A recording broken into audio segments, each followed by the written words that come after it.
So good afternoon, everyone, and a warm welcome to today's webinar entitled Spring Budget 2024, Big Changes Ahead. And today's webinar is brought to you today by us here at AVC Wise, working in conjunction with your employer.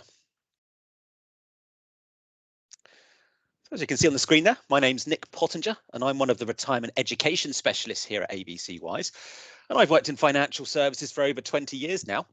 And for the last 10 of those years, I've been working in the local government sector, where I've helped thousands of people like yourselves understand what a great employee benefit the local government pension scheme is, and enabled them to save more money for their retirement with the help of the local government AVC arrangement. A few bits and pieces to cover before we get underway today then. So the content of this webinar is provided for educational purposes only and does not constitute financial advice. The information given is based on our current understanding of taxation legislation and regulations. Any levels and bases of and reliefs from taxation are subject to change, and tax treatment is based on individual circumstances and may be subject to change in the future. And finally, fund values can fall as well as rise, and past performance should not be used as a guide to future performance. Okay then, so over the last few months, you'd have most likely seen many a headline speculating what kind of tax cuts the Chancellor was going to make in the spring budget, where there were some strong rumours doing the rounds that some potential big changes being made to perhaps win over the electorate before going into a general election later this year. However, in the run-up to the budget in February, we did have some unwelcome but not entirely unexpected news that the UK had gone into 2 consecutive quarters of negative GDP, and as a result of that, the UK entered a technical recession, and a lot of the fiscal headroom that was then stripped from the Chancellor, where he couldn't perhaps make the sweeping changes he was intending to make. And the general consensus over the last 24 hours or so is that the budget under-delivered against public expectations. However, that doesn't mean there was nothing of significance announced, because plenty of changes were still made. So what were the key announcements? Well, firstly, the major announcement that actually ended up leaking a day before the budget took place is that the national insurance contribution rate was reduced from 10% to 8%. And that cut followed on from the cut that was announced in the autumn budget in November, where it was previously reduced from 12% to 10%.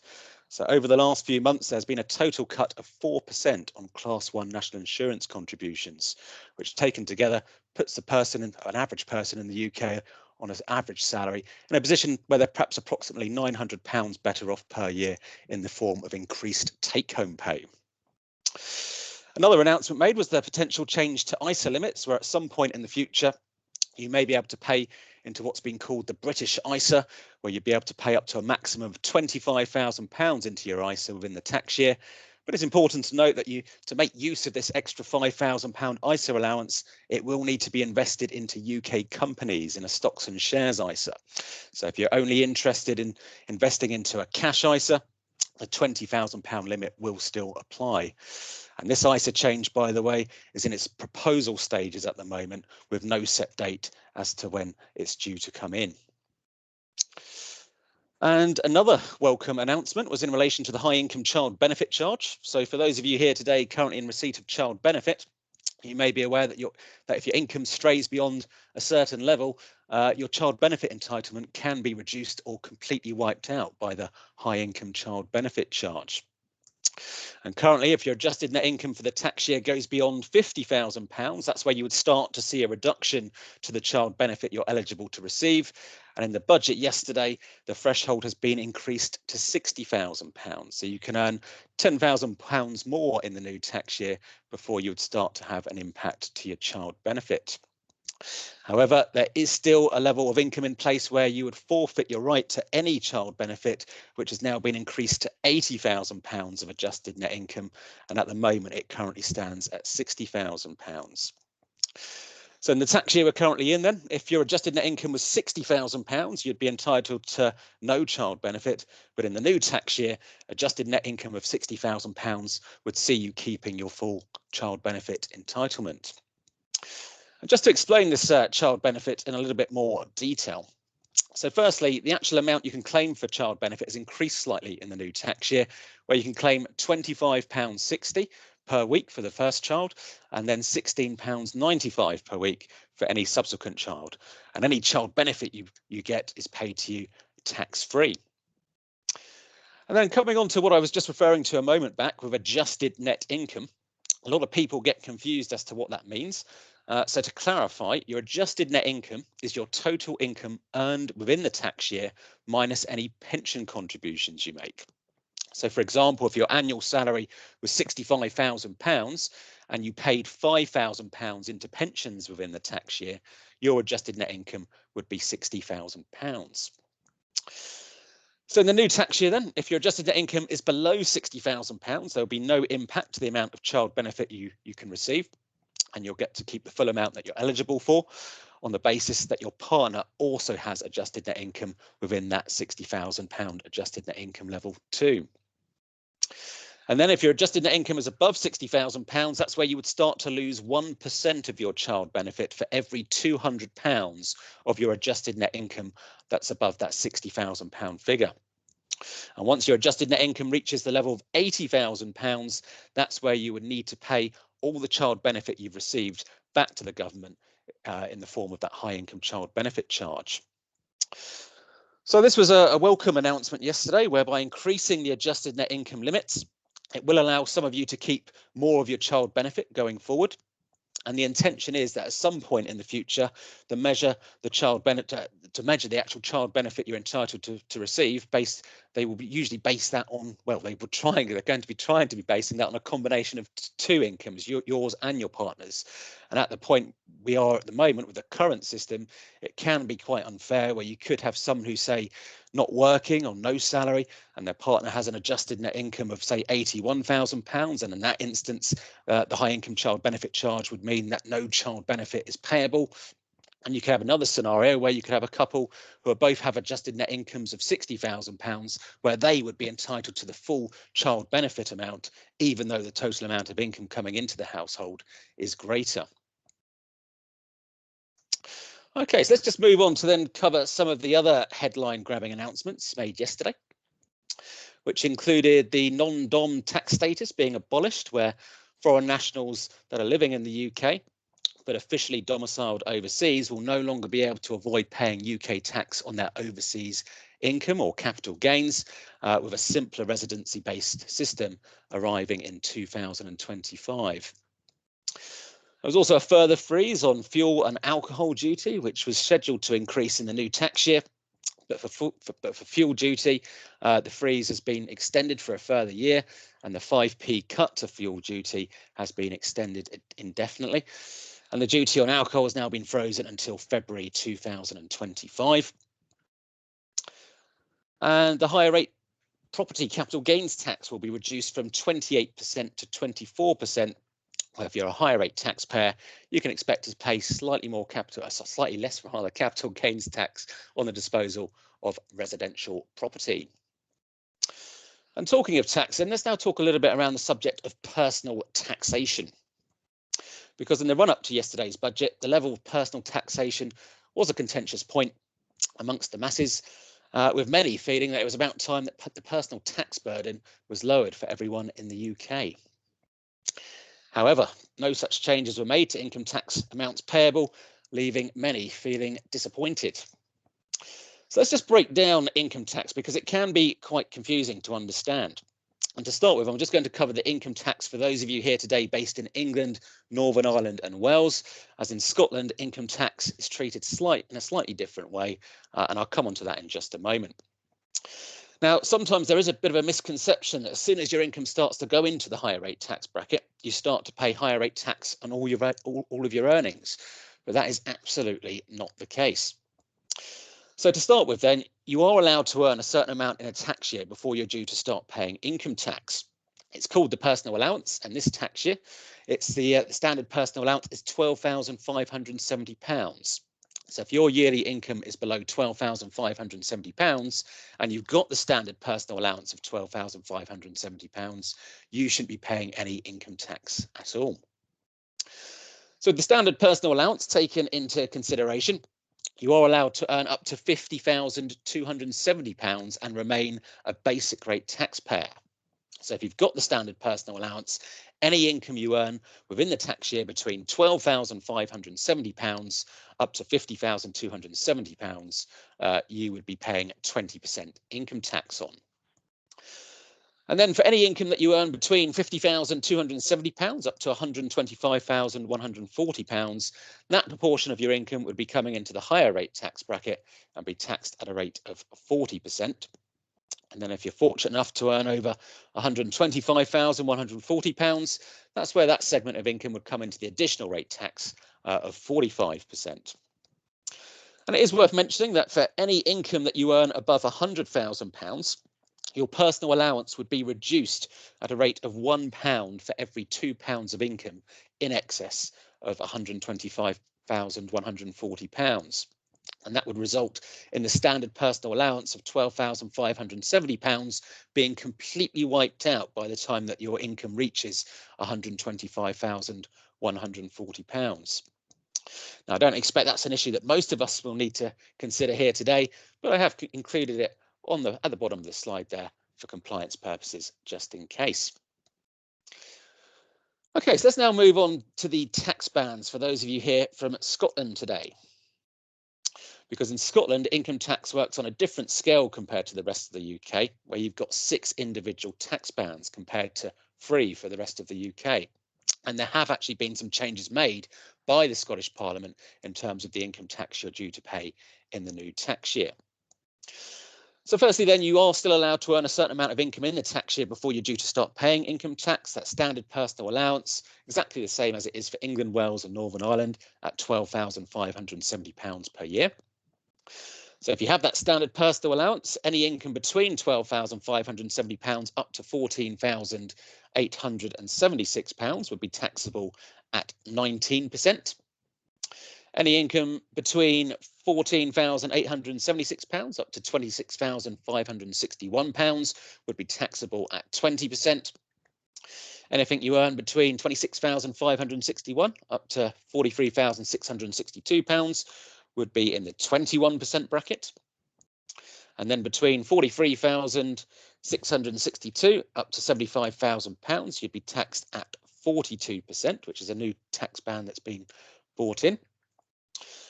In actual fact, sorry, this is the new tax band that's been brought in. So in Scotland, in the new tax year, any income between £75,000 up to £125,140, that would be taxed at 45%.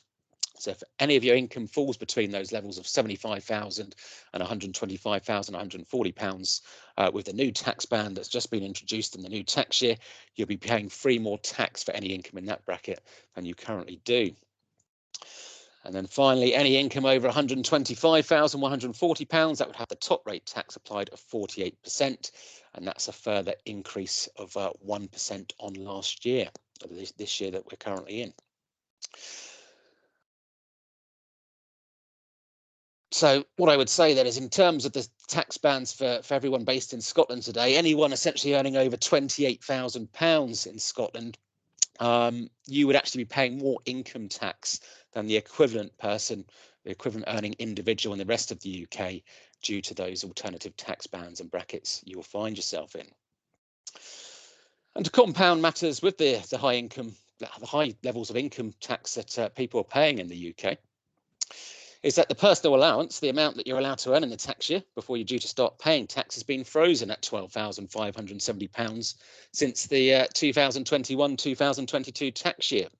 And the intention is to keep that personal allowance frozen until 2028.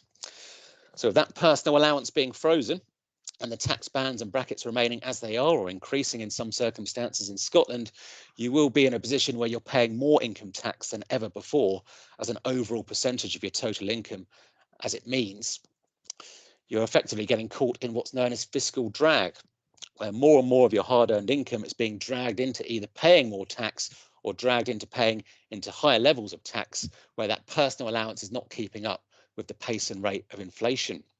As a result of that, you're being taxed more than ever before on every pay rise you receive. And because of this, it's often referred to as stealth tax, because not many people perhaps realise they're paying it, or more of it in this case. And that's why it's never been more important for you to be proactive about your tax position by paying into pension arrangements to take advantage of the tax breaks offered, where you get to keep more of your own money to help fund your own future retirement.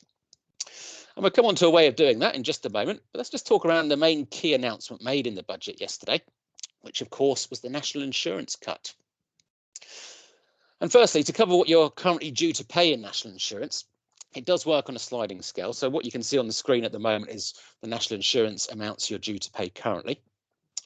So just like income tax, you are allowed to earn up to £12,570 within the tax year before you're due to pay national insurance. So if your yearly earnings were below £12,570, you wouldn't be paying any national insurance at all.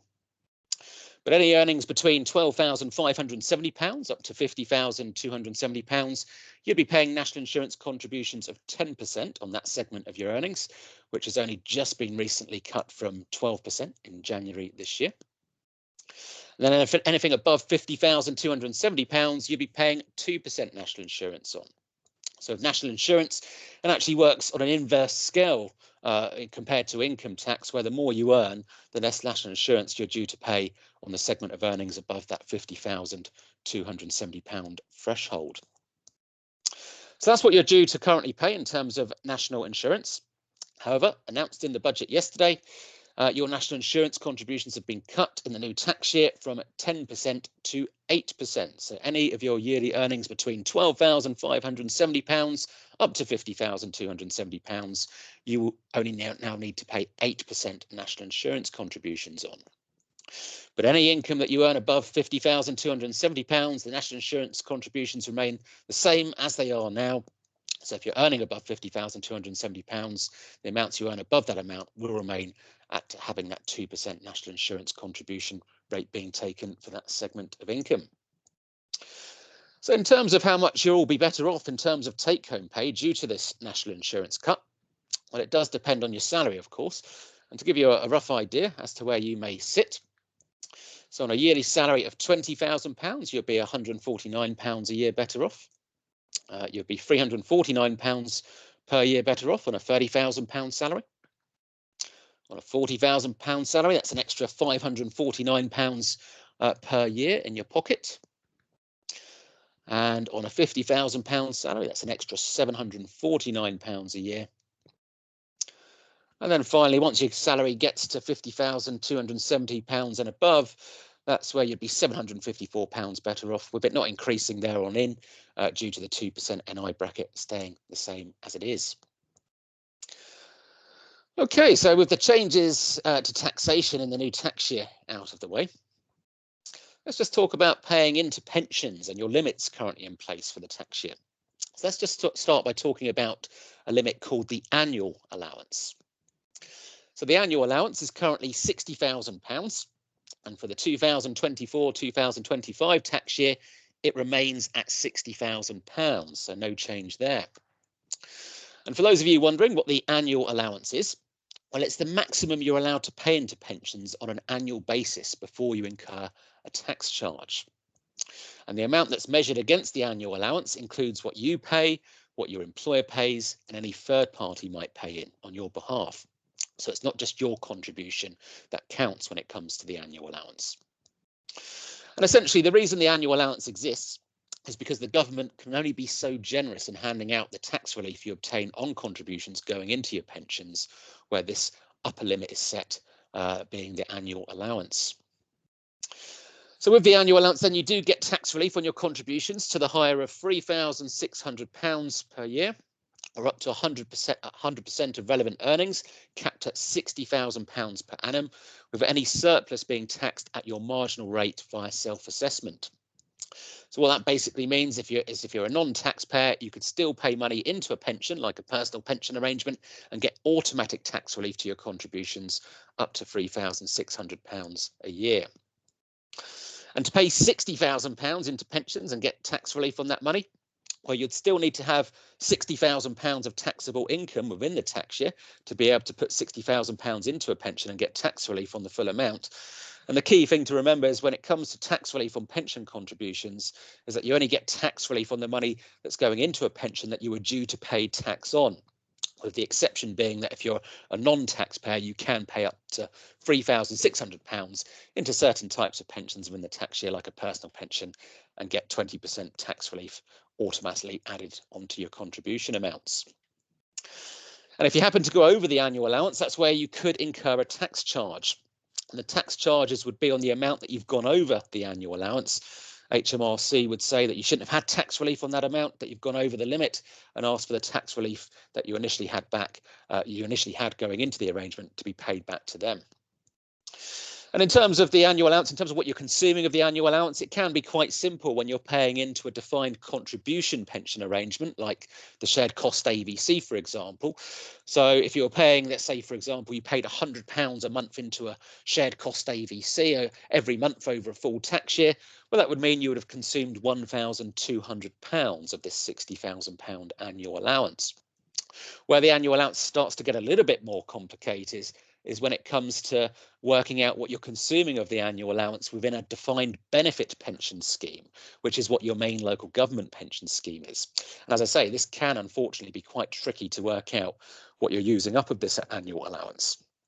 And that's because, as I say, your local government pension scheme is a defined benefit pension, and HMRC, in their wisdom, they use a far more complex calculation to work out the amount of annual allowance you're consuming when compared to other types of pension arrangements like defined contribution pensions. So do bear with me with this because it might get a little bit confusing, and don't worry too much if you don't fully understand the calculation I'm about to cover. Because in a moment I will tell you about a far simpler way of you getting an idea of what you're using up of the annual allowance within your main local government pension scheme. So to work out then what you're consuming of the annual allowance within your main local government pension, you would first take the opening value of your local government pension scheme at the start of the pension input period. And most councils' pension input period is normally aligned to the tax year, so from the 6th of April to the 5th of April. So essentially, you're taking the opening value of your local government pension at the beginning of the tax year, and you would take that figure and you would times it by a factor of 16, and then add on any automatic tax-free lump sum that you're eligible for from the LGPS. So for those of you here today from England and Wales, if you're in the local government pension scheme prior to April 2008, you would be entitled to an automatic tax-free lump sum. And for those of you here today from Scotland and Northern Ireland, if you were in the local government pension scheme before April 2009, that would mean that you've got some form of entitlement to an automatic tax-free lump sum too. So once you've multiplied your opening value by 16 and added on any automatic tax-free lump sum that you're eligible for from the LGPS, you would then times that by the rate of CPI, the Consumer Price Index, for the previous September, and that would give you the opening value of your LGPS, which is the first figure we need to work out what you're using up of this annual allowance within the local government pension scheme. So once you've worked out the opening value, you would then need to move on to working out the closing value. And to do this, you would take the closing value at the end of the pension input period and times that figure by 16. And then add on any automatic tax-free lump sum that you're eligible for from the LGPS, and you would then have your closing value amount. So to work out the amount of annual allowance used in the tax year within your main scheme LGPS, you would then take that closing value, minus off the opening value, and that would give you the figure in terms of the amount of annual allowance you've used up within the tax year within your local government pension scheme. Now, I appreciate that is quite a lot of information to take in, and I do understand that it does look incredibly complex. So the far simpler solution for you to work out what you're using up of the annual allowance within the local government pension is to simply request a pension savings statement from your employer, as that statement will detail what you've used up of your annual allowance within your local government pension scheme in the most recent tax year, plus the 3 previous tax years. And this is great for 2 reasons. Firstly, you can see what you've been consuming of your annual allowance in the 3 previous tax years to give you a rough idea of what you might be consuming of the annual allowance in the tax year that you're currently in. And secondly, you'll be able to see if you've got any unused annual allowance, because HMRC do allow you to carry forward any unused annual allowance from the 3 previous tax years. So let's say you did end up going above the £60,000 annual allowance. It doesn't necessarily mean that you would incur a tax charge, as you could use any unused annual allowance in the 3 previous tax years to offset it. So say, for example, you ended up paying £80,000 into pensions in the new tax year, your main local government pension in the new tax year, that would be £20,000 over the £60,000 annual allowance amount. But if you've got £20,000 of unused annual allowance in any of the 3 previous tax years, you would not incur a tax charge. So this pension savings statement is a document that, as I say, you can request from your employer. It will detail what you've used up of the annual allowance in those 3 previous tax years, which is useful to know if you do think that you're in any danger of going above that £60,000 annual allowance amount. And if you want to, of course, find out if you've got any unused annual allowance from the 3 previous tax years. And I know the figures that we're talking about here do seem quite high, don't they? But I certainly wish I was in a position to be using anywhere near that £60,000 annual allowance. But with a defined benefit pension, which is what your main local government pension scheme is, it can sometimes be quite surprising as to how close you can be getting to hitting the annual allowance limit, especially when you're on a higher salary. So that's the annual allowance covered, which is the upper limit amount you're allowed to pay into pensions in a tax year and get tax relief on. As I say, no changes to the tax year we're currently in. £60,000 is the annual allowance. Now let's talk about another annual allowance that some of you may be affected by. So this is called the money purchase annual allowance. And for this current tax year we're in, it's £10,000. And just like the annual allowance, there is no change in the coming tax year, the 2024-2025 tax year, where the money purchase annual allowance remains at £10,000. So the money purchase annual allowance is the maximum amount you can pay into a defined contribution pension arrangement within the tax year without incurring a tax charge.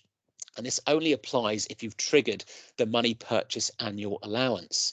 And if you've done that, you would have been informed by your pension provider that you triggered the money purchase annual allowance with. And unlike with the annual allowance that I covered on the previous slide, there is no carry forward option available with the money purchase annual allowance. So you can't look back into the 3 previous tax years to perhaps offset going above this money purchase annual allowance in the current tax year, unfortunately. So just bear that in mind. Now, in terms of this money purchase annual allowance, the vast majority of you here today, the money purchase annual allowance will not be something you would currently have an issue with. And that's because to be impacted and triggered that money purchase annual allowance, you would have needed to have already accessed money from a defined contribution pension arrangement. And it's important to note that your local government pension is not a defined contribution pension scheme. Your LGPS, your main scheme LGPS, is a defined benefit scheme. And with those types of pensions, it's impossible to trigger the money purchase annual allowance when accessing those types of benefits. So when it comes to the different types of defined contribution pension schemes around, so this could be a personal pension, it could be a self-invested personal pension, or an arrangement like an additional voluntary contribution scheme like the local government AVC. It could also include previous employer pensions where you may have paid into a pension with a previous employer on a defined contribution basis. And if you trigger that money purchase annual allowance, to do that, it would usually involve you taking money out of a defined contribution pension in the form of a cash lump sum that you would have usually paid some income tax on. That's typically when you would trigger this money purchase annual allowance.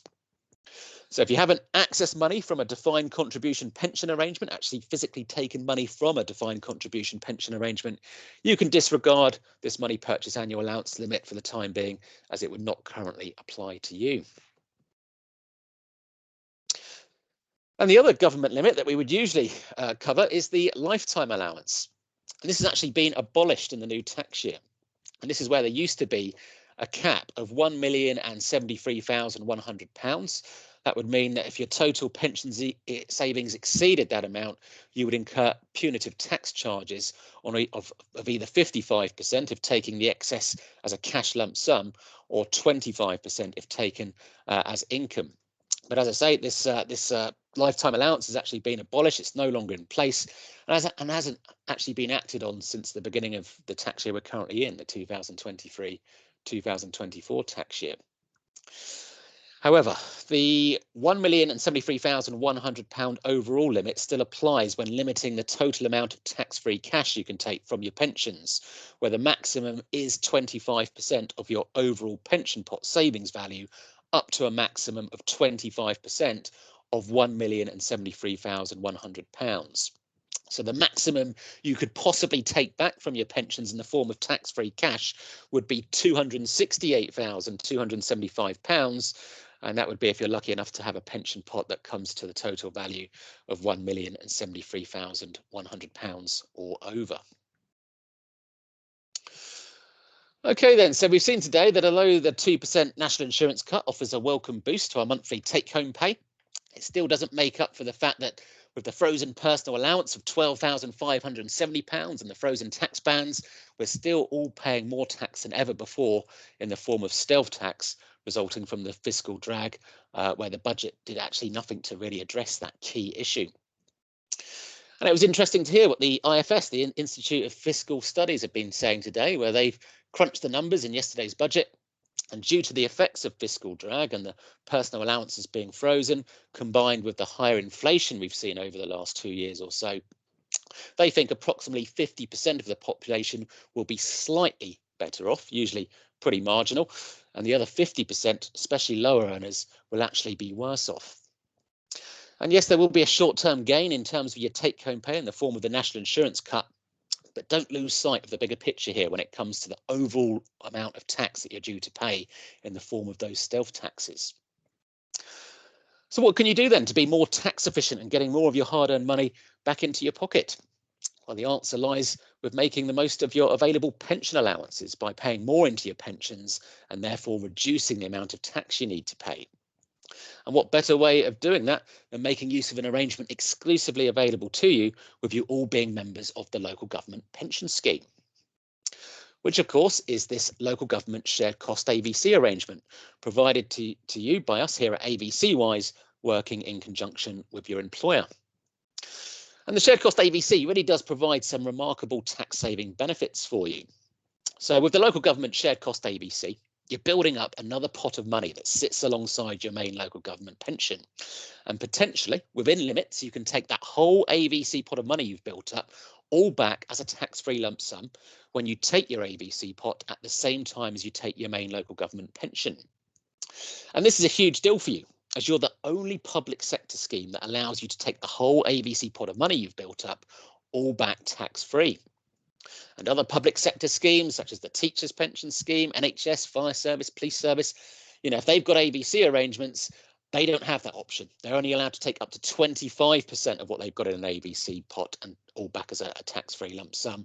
But you being local government members, and due to the way the local government AVC works, you can potentially take that whole AVC pot all back as a tax-free lump sum, as long as you take your AVC pot at the same time as you take your main local government pension, and as long as your AVC pot's within your personal upper limit, which is usually pretty generous.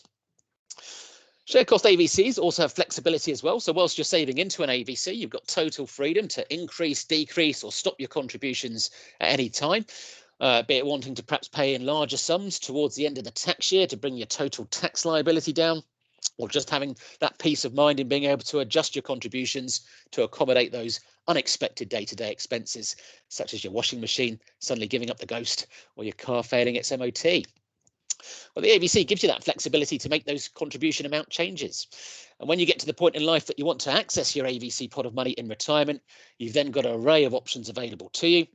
You could just choose to simply take it all back as a tax-free lump sum, as I've just mentioned, or you could use it to provide a guaranteed pension income in retirement, amongst other options. The choice is yours, and you don't actually need to make a decision on how you want to utilise the extra pot of money you've built up within the shared cost AVC until you're ready to access it in retirement. So total flexibility there. And with the shared cost AVC, you receive tax relief on any money that you pay into the arrangement on the basis the money you're paying into the AVC is due to be taxed by your employer. And as the AVC contribution is taken directly from your salary, any tax savings you're making are applied automatically. So no need to complete any confusing tax returns or self-assessment forms. It's all hassle-free. And then finally, your employer allows you to set up the local government AVC on a shared cost basis via a salary sacrifice arrangement. And what this means is that not only are you saving on income tax, but you're also saving on national insurance too, where you can make even more savings in addition to the cuts announced in yesterday's budget. So the shared cost AVC, then you're benefiting from this double tax break by saving on income tax and national insurance each time you save into the AVC on the provision the money you're contributing into it is due to have tax and national insurance taken by your employer. And that's a fantastic benefit to make use of, considering the increased taxes we're all now paying via income tax due to the tax bands and personal allowance thresholds being frozen. And to give you an idea on how to make the most of what was announced in yesterday's budget then. So as we know, your national insurance contributions have been reduced from 10% to 8% from from next month, effectively, April 2024.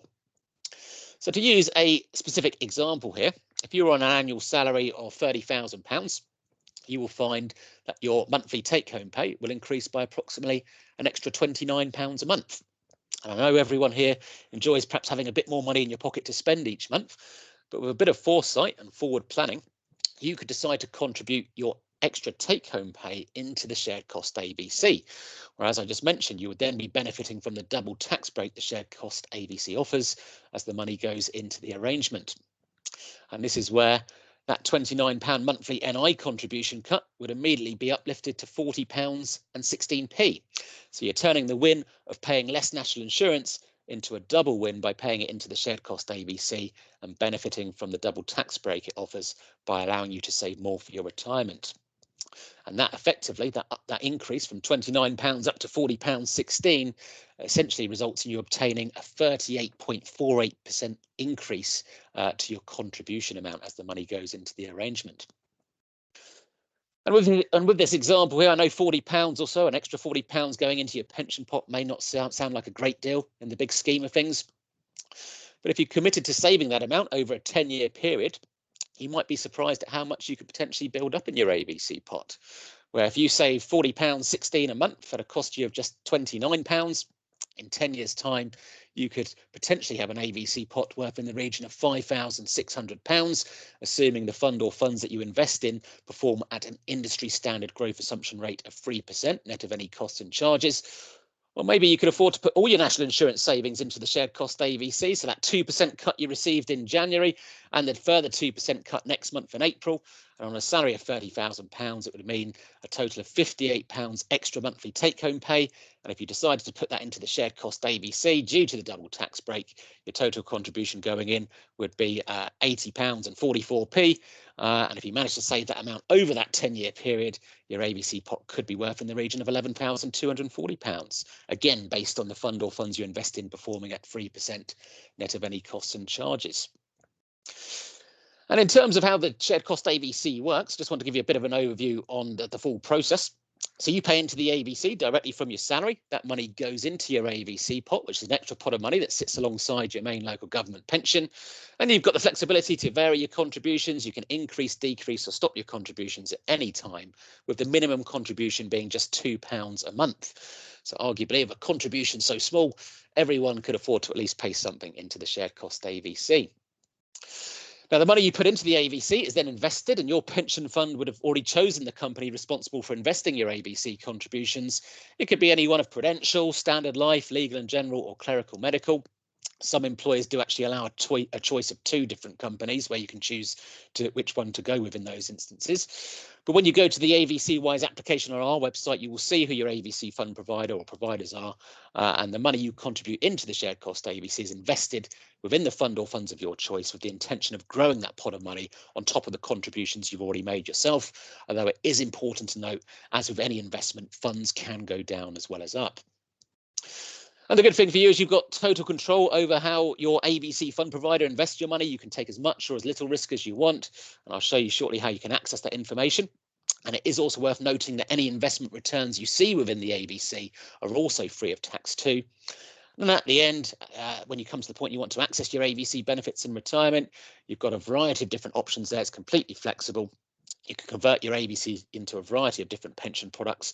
But remember, as you're all members of the local government pension scheme, you've got that unique option whereby you could just simply take the whole AVC pot of money all back as a tax-free lump sum.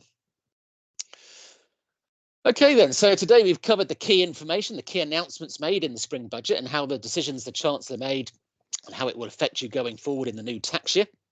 But ultimately, it's down to you and the decisions that you can make to empower your financial future, where you can take full control of your financial destiny.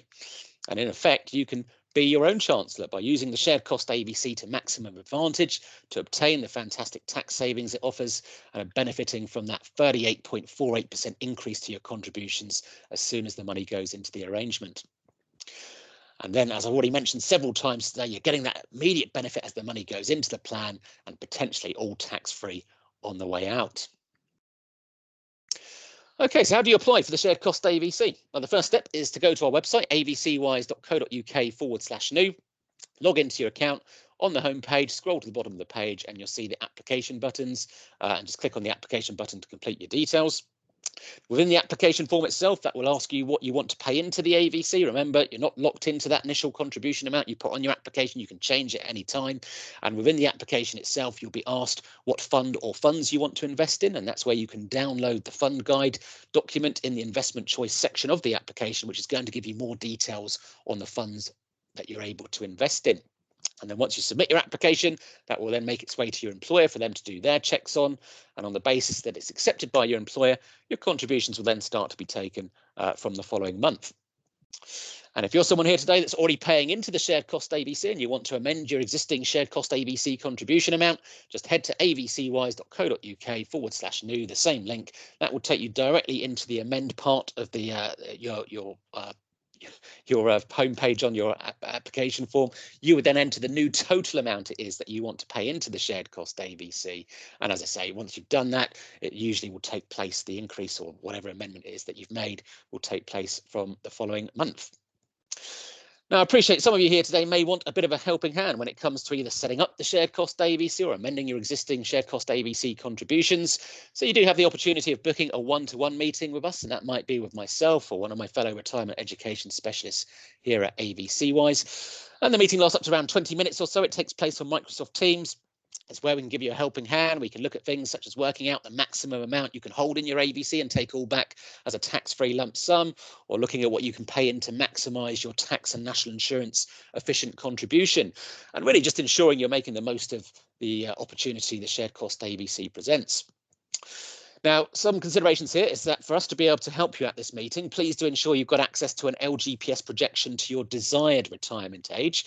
If your annual benefit statement has a projection for an age later than your intended retirement age, you can always log into your LGPS self-service portal to get a projection to your desired retirement age there. Also, if you've already got an AVC arrangement already in place, try and get an up-to-date valuation of what your AVC pot is currently worth. And we also need you to have access to an up-to-date payslip. And please also do consider what you can afford to see less in your monthly take-home pay too.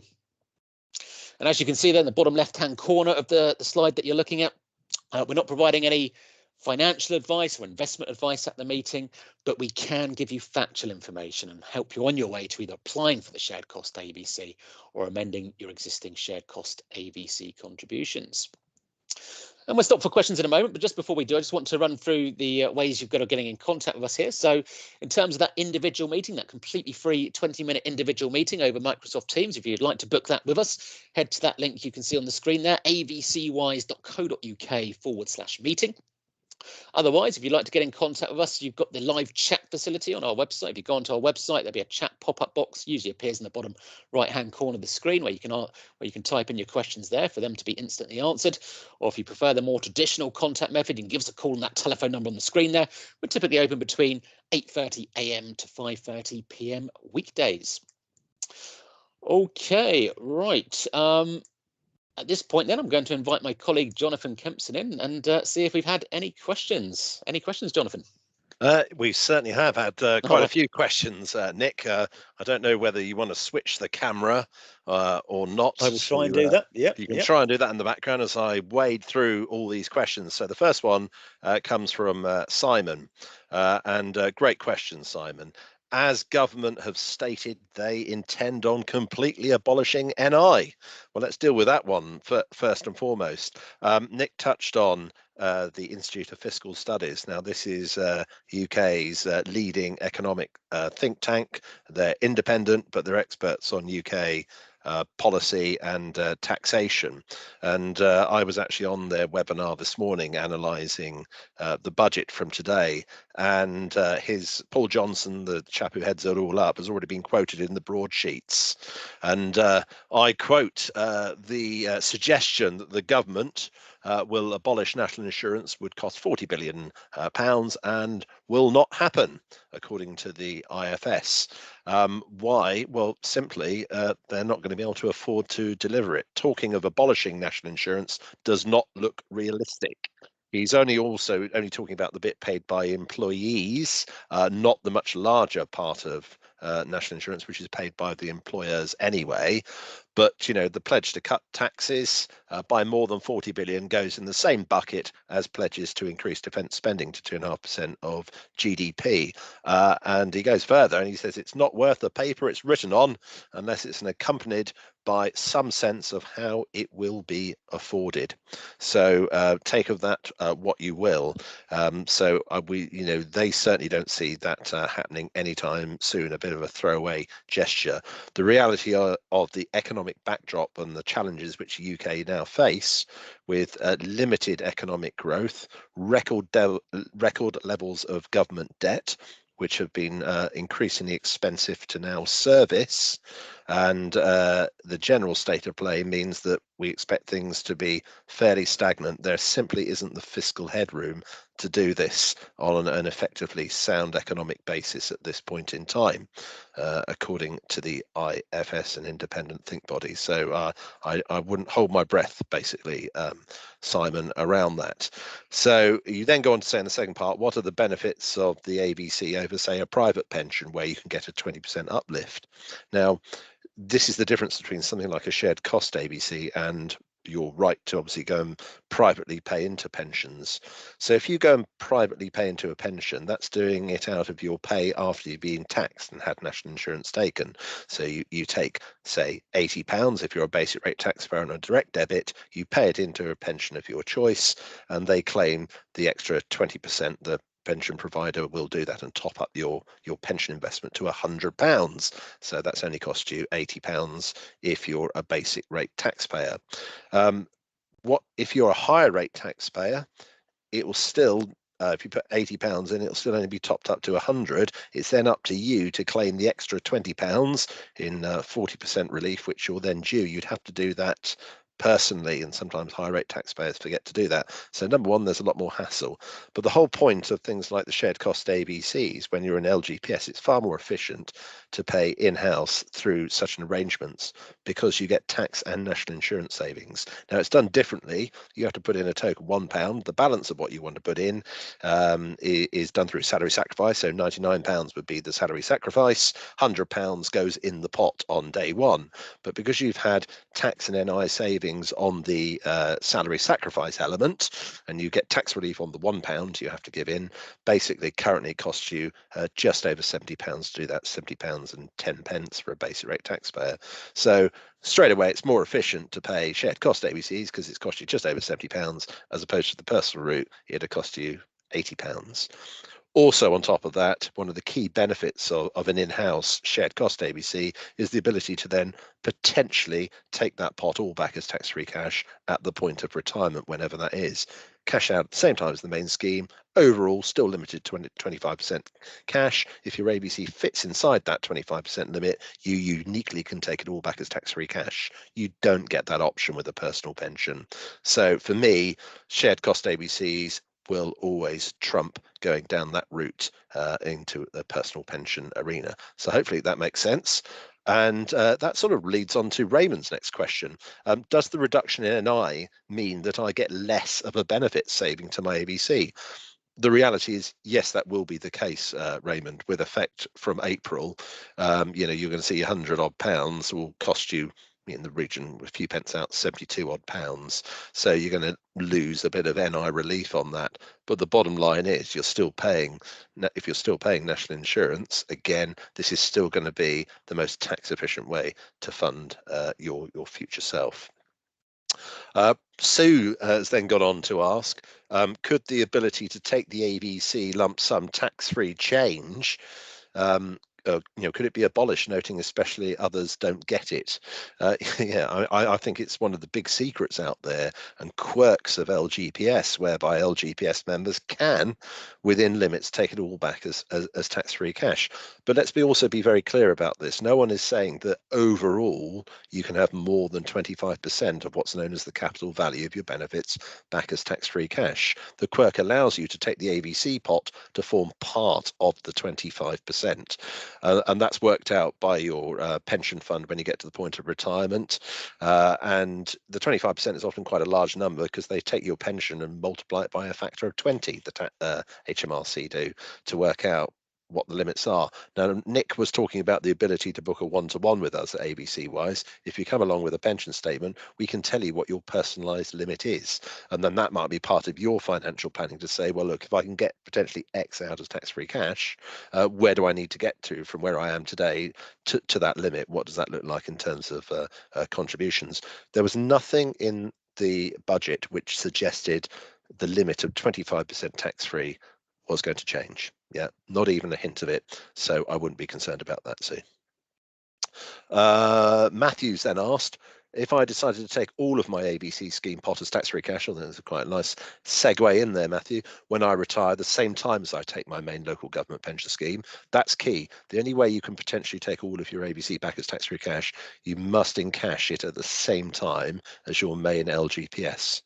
You then ask, though, can I also take 25% tax-free cash on a separate private pension scheme, as long as the total is less than £268,275, 25% of the now abolished lifetime allowance? Yes, is the simple answer. So you've got your LGPS benefits, Matthew, whatever they are, including your shared cost AVC. And then obviously, if you've got other pension pots elsewhere from previous careers, they're pots of money, you will also be entitled to take up to 25% of those pots back as tax-free cash, as long as overall it doesn't go over the 268,275. So that's correct. Tony's asked, my ABC contribution gets taken from my salary on the 25th of the month, but doesn't appear in my ABC pot until the 5th of the following month. Where does it go in between, and am I losing out on my investment? Yes, Tony, is someone taking advantage of that money as it disappears off your pay slip into cyberspace somewhere? Well, basically, the answer is no. It's deducted from your payroll. It will then be sent over as a backs payment to whoever the ABC provider is, and then what it typically will sit in a suspense account until it's then allocated to your fund or funds of your choice within the provider. And what they'll do is they'll backdate the unit price to the day it was received. Yeah, so you won't lose out on any movements in the market there. So won't be a problem. Let's have a look at this one. Bilal's asked, does any money that you put into an ABC mean that your total income is reduced by that amount when looking at the upper child benefit threshold? So in essence, yes. Yeah, so what you're putting into a shared cost AVC is reducing your income. And as we've just found, obviously in the new tax year, the thresholds are rising, but currently in this current tax year, they were stuck at 50,000 for many years. And as Nick was talking about fiscal drag, people getting some form of pay rise, and if you're receiving child benefit, more people were having to pay the high income child benefit charge, or in some cases saying, oh, forget it, I won't even bother claiming it anymore. But actually through effective pension planning, you can actually get the best of both worlds, keep your child benefit and get some very tax efficient contributions into an extra pension pot as well. So yeah, if you need any help with that on a one-to-one basis, then by all means book an individual meeting with here at AVC Wise. John's asked, are you able to take the full ABC as a tax-free lump sum if you also opted to take the full 25% tax-free lump sum from your defined benefits pension? Well, if what you're talking about, John, there, and it's a great question, John, because sometimes members think, well, I can take my local government pension scheme, and when I look on my annual benefit statement, it will give me an option to take up to 25% of my LGPS and effectively convert some of that pension into extra tax-free cash. And the actual ratio at which they do, you'd argue, isn't particularly great given average life expectancy. It's done on a 1 to 12 basis. Give a pound of my LGPS pension up, I get an extra £12 in tax-free cash.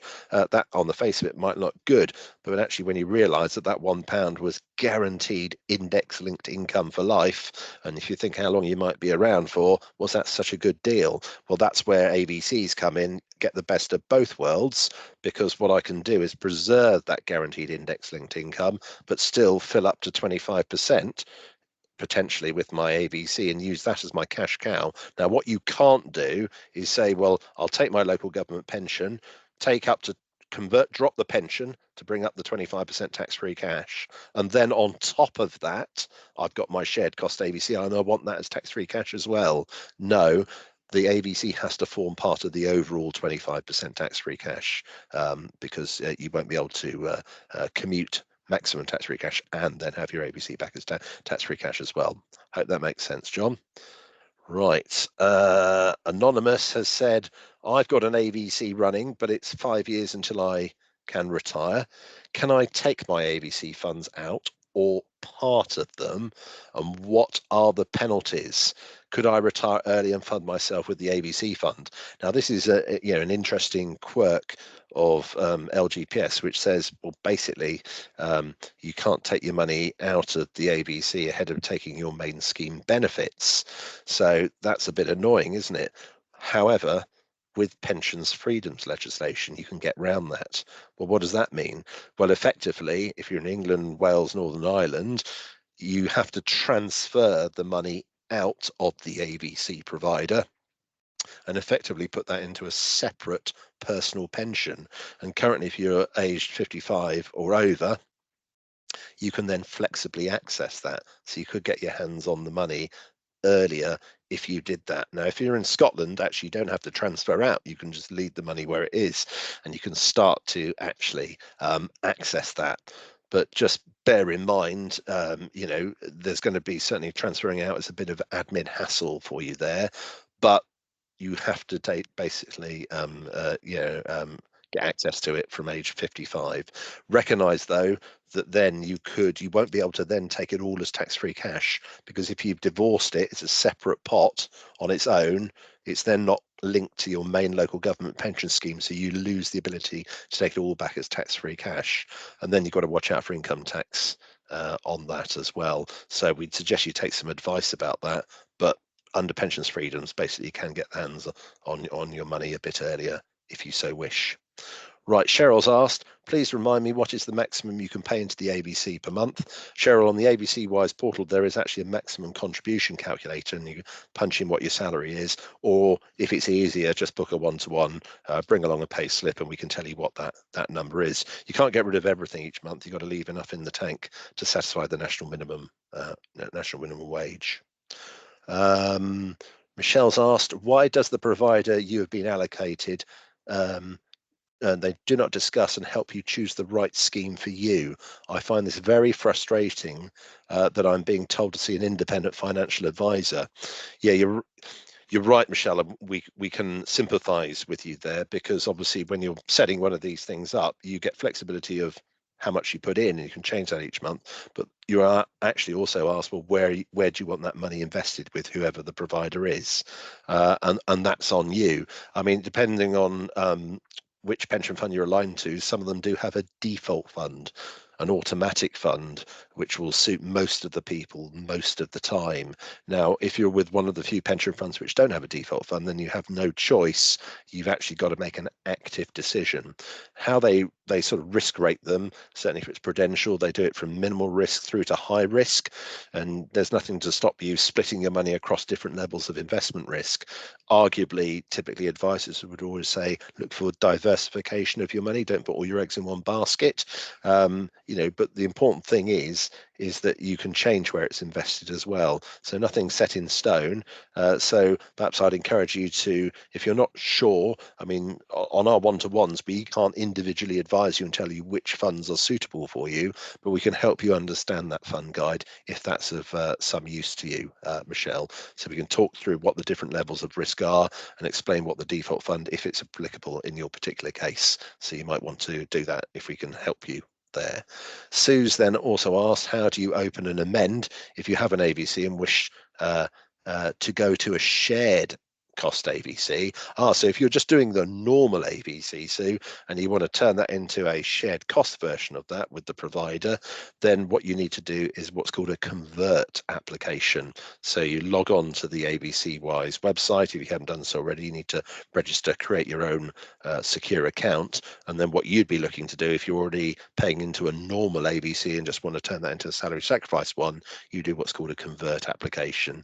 Any sort of questions around that, then you can always give our help desk a ring, or if need be, book a one-to-one. Let me just have a look at, see whether we've had any other questions in. Yeah. I think we probably had quite a few more in as I've been answering them. Yes, I think the answer is yes, but we kind of expecting that. Now, we did have one question which I'm not going to admit because we've got the person's name and then they've talked about their salary, so I'm not going to admit that, but I'll still talk it through. This person says, as I'm lucky enough to earn 70,000, and am I right in thinking that any initial money I put in any AVC benefits from income tax relief at my marginal rate, but my NI relief is limited to 2% unless I'm putting in so much as to reduce my income to below the 50k threshold? The answer is yes. If you're a higher rate taxpayer, which clearly you are on 70,000, then on the element which you pay 40% tax, you're getting 2% relief on that currently. And then yes, you when you go down through the layers, depending on how much you're paying into this, then you can get a larger amount of relief there. So you are correct. Right. Victoria's asked, I got very confused setting up the AVC contributions. Hadn't realized you could just go with the fund auto-populated without having to select. I had a 15-minute session with an advisor and it was so helpful, really worth doing. I've just increased my contributions and good to know that I'm saving for the future. So thank you. Also, that's more of a comment, Victoria. Well, we're always grateful to receive comments like that. So thank you for that, and glad that you found that useful. And just to interject, JK, I mean, if you go onto the application form and see a fund that's already populated, that would indicate that that is your default fund. All right. So where we're talking about fund choices, if you go into the application form, you see a fund name already in the selection box, as I say, that would be the fund that's been selected by your local government pension fund to automatically be placed into. If you go into the application form and don't see a fund name there, that would mean usually that your local government pension fund haven't selected a default fund for you. Yeah, absolutely. Right, a few more questions. Darren's asked, could we get a copy of the presentation? Is there any way, Nick, we could put a PDF copy in the chat? I mean, what I usually say is, I mean, this webinar is actually viewable as a recording. So if you were to click on the link, you would be able to view a recording of today's webinar. But I can see about potentially getting a copy of the slides across as well. Yeah, okay, great stuff. Let's just scroll through all of these. Robin's asked, if I work part-time, is my LGPS value based on 20 times the full-time equivalent salary? No, it's not. It will be 20 times whatever your pension is, and your pension obviously will be defined. And clearly, if you're part-time, then you won't build up as much pension as a full-time colleague. It's 20 times whatever your anticipated total LGPS pension is, Robin. Okay. Rob's asked, my pension statement gives me a projected tax-free lump sum. Yeah, your main annual benefit statement does, but what it doesn't do, unfortunately, in LGPS world is, even for those members who already got things like AVC pots, shared cost AVC pots, they're not incorporated on that. So your question is, does this mean that this would be the maximum drawdown under the AVC? No, it wouldn't, because effectively you know, when you've got an AVC pot as well, there could be up to 3 pots in play. It's your main LGPS pension times a factor of 20. If you've got service, you know, in an earlier final salary section, you've got the automatic lump sum, which you have to take. And then you've got your third pot, which is your AVC pot. And it's a combination of all three, and it's 25% of those. So again, if you're looking at maximum AVC as tax-free cash, or probably easier to book a one-to-one, Rob, in all honesty there. Stuart's asked, do we have a link to book a one-to-one? I guess we can pop that in there in the chat, couldn't we? Yeah, I will do that. It's on the screen at the moment. It's the avcwise.co.uk/meeting. If you were to go to that, just type that into your web browser. That will take you to an app called Calendly, where you can select a convenient time and a date for you. But as I say, what I'll do is I will pop that link into the chat. In the chat as well. Yeah, that's great. Tim's asked, can you convert your AVCs to extra benefits of your LGPS? Absolutely, you can, Tim. Obviously, we have been talking about the ability of tax-free cash, but that's not everyone's go-to. Some people like either buying effectively an extra scheme annuity through LGPS, or you can even shop around on the open market and buy annuities out there from insurance companies. I think the important thing to note with whether it's a scheme annuity or an open market annuity, if you're buying things like guaranteed annuities on the open market, that's guaranteed secure income for life. But income is very important, but it's also potentially taxable as well in retirement. So it's very likely you're going to be paying income tax on that. But by all means, you can always test the waters, get some numbers, and then make that ultimate decision at the point of retirement. Dorian's asked, if I want to change my invested pension funds within those offered by the AVC provider, e.g. from a low to high risk fund, should I wait until after the new tax year so I don't lose any dividends or other payments that the funds might make at the end of the tax year? Well, there's a difference between switching and redirecting future contributions. Remember, if you're looking to, and by the way, if you want to change your funds, once you've initially set it up through the AVC Wise portal, this is one of the few times whereby you'll have direct dealings with whoever your AVC provider is, because remember, AVC Wise doesn't invest your money, it's invested with the chosen AVC provider. So what you can then do with whatever funds you've accrued, you can say, well, let sleeping dogs lie. Moving forward from next month, I want the money to go into an XY fund as opposed to the previous ones, and then you're leaving things as they are. So if there are any other dividend distributions within the fund, or you can actually uproot, switch, as we call uproot it and transfer it into another fund or funds. You'd probably want to chat to the provider as to when any dividend distribution might be reflected within those particular funds before you do that. It's not as simple as that a dividend distribution happens just before the end of the tax year. But you'll need to have a chat basically directly with the AVC provider around that, Dorian. Lots more questions. Let's have a look. Gareth asked, if I already make the maximum contribution possible, do I take advantage of the reduction in the NI rate? Would I have to resubmit my contribution? If so, when? Upon what date? So let me just have a little think about that. Well, if you're already doing the maximum, you're not going to have any headroom to do any more, although your take-home pay is going to be going up a bit. We've also got changes to the national minimum wage in the new tax year, haven't we, Nick? So we have, yeah. So the hourly rate of national minimum wage is going up, I believe, to £11.44 for most people per hour. So yeah, if you're paying the maximum in as it stands at the moment, and you haven't had a pay rise, you could well find that your payroll comes to you around this kind of time of year to say, look, you're paying this amount in at the moment, but due to that national minimum wage increase, you're going to have to reduce your contribution slightly. And they will email you usually with the new amount that you are allowed to pay in as a maximum. And then it would just be a case of accepting that. And that would then take place from the beginning of the tax year in this case. Yeah, so it's probably very unlikely you're going to be able to have any headroom, Gareth, I'm afraid. But yeah, see how it pans out with your employer when they look at the national minimum wage. Sue's asked, by paying less NI as it's going into your shared cost AVC, do you get lower or lesser state pension? Simple answer is no. So long as you're paying national insurance, admittedly at a reduced rate, it will not affect the entitlement or the amount you will get out of the state pension. That's right. As long as your total yearly income is above the lower earnings limit, which is £6,396, it's going to be that for the new tax year as well. That's what it currently is. So as long as your earnings are above £6,396 within the tax year, yes, you wouldn't be paying any national insurance with that kind of salary, but you'd still be getting a full qualifying credit as far as national insurance records are concerned. Yep. Lorraine's asked, so does that mean you can only take 25% in total from your pension?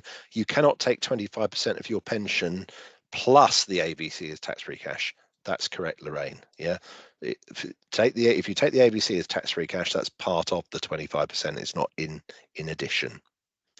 And I'm just conscious of the time. We're going to keep on going, actually. Yeah. Those of you who are still here, we'll carry on, but obviously a number of you will need to drop off and go and do something else. So we will stay with you. Bill's asked, is there a minimum term to sign up? E.g., I have about 18 months to go. No, there's not technically any minimum term, Bill. This could be one of the most tax efficient things you ever do in your last 18 months before you retire. So again, by all means, book a one-to-one and we can put some numbers together for you to see what you think. And let's just have a look here. I want to start paying into an AVC, but I've heard that the early retirement age is increasing from age 55 up to 57 in April 2028. I turn 55 in August 28. Missing out by only 4 months. Yeah, there's always going to be winners and losers with this one, I'm afraid. Will my LGPS early retirement age be protected at age 55? Yeah, that's a good question. I'm unsure if I should set up my ABC payments to run until 2028 when I'm 55 or 2030 when I'm 57. Well, the thing is, when you start doing AVCs, you can always cancel them. It's not a problem. It's not a contractual set in concrete term which you have to pay for. So I wouldn't be bothered about that. The question around whether my LGPS early retirement age will be protected at 55.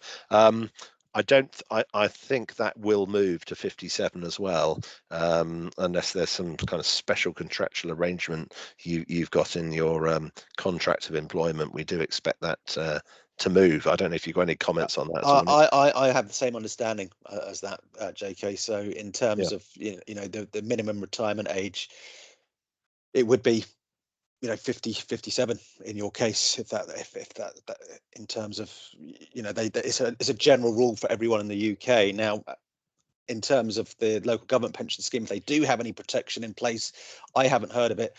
You would probably speak to your local government pension scheme because they should be able to confirm if it's the case or not. But the minimum retirement age is something that everyone has to abide by essentially in the UK, unless you're retiring due to ill health reasons.